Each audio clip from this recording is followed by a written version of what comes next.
Yes, so Diana Taurasi is dealing with an injury, which could hold her out of the Olympics. Caitlin Clark recently came out and said that her goal is to still one day play for the Olympic team. Back when the roster was announced, she obviously hadn't earned it. The Fever were 3-10, but since then she's been on an 8-4 run. She's averaging 17, 10, and 7. So, would getting Caitlin Clark in the Olympics be in everybody's best interest? I don't think it'd be in Caitlin's best interest.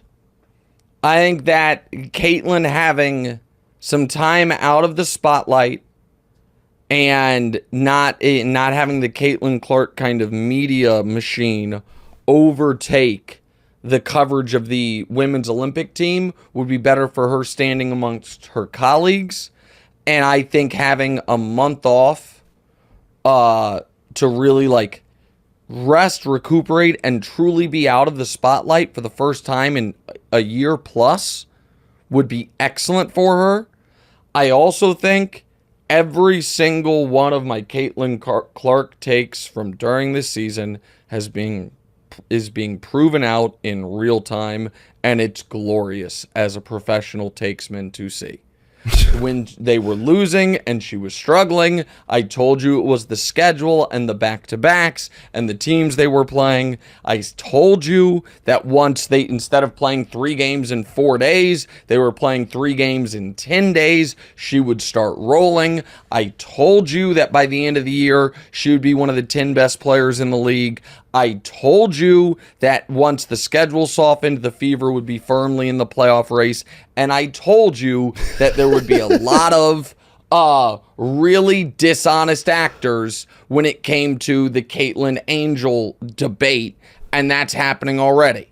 The idea, and I am on the record stamped as someone for more than a year that has defended and supported Angel Reese, and I'll continue to do so.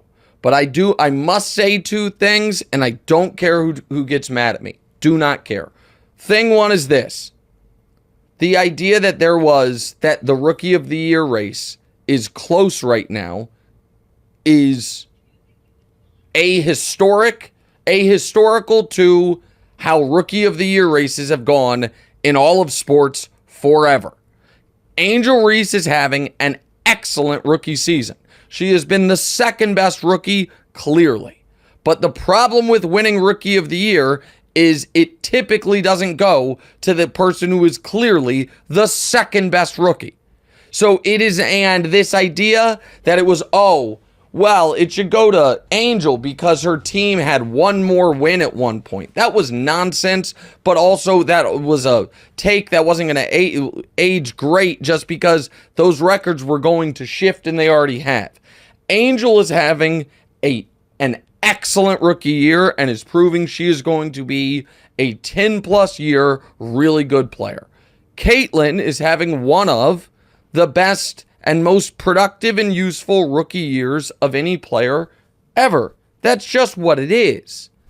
There is one right now clear flaw in her game, which is the turnovers are still an absurdly high number. But despite that, she adds so much value to them offensively. So that's the first point. Second point is this. If we are going to treat the WNBA like a real sport, which it deserves to be treated like because it is, and if we're going to treat these athletes like real athletes, which they deserve to be treated like because they are, we must not be patronizing in our coverage, which means the criticism of the actual basketball must be honest. And now is where I will be honest. The last 2 games, when that double-double streak was alive for Angel Reese, the hunting for a double-double in the final seconds of a blowout in either direction is unbecoming of a great athlete. And if any male athlete were doing that, they would get roasted. And so there's plenty of instances of it, and we're like, give me a break. And it's especially bad when it comes in a game that is lopsided, in the other direction. It's just not. Maybe we should be okay with people scoring, with 3 seconds left in a blowout. We have decided as a sports culture that that's against an unwritten rule. And I thought the double-double, especially, it'd be one thing if it's like there's no good comp for it, but you're going after DiMaggio's hitting streak. But this consecutive double-double record was not exactly a pantheon record that oh my goodness, we've been talking about this for. And it also wasn't I don't know what the number is, but at one point Steph had something has hit a 3 in X hundred consecutive games. It wasn't some historic multi-year thing. It was a cool thing that had happened for a month. It's like how they're making up a bunch of new holidays. It's like a new National Chicken Day or whatever. It didn't feel like so I thought that was a bad look.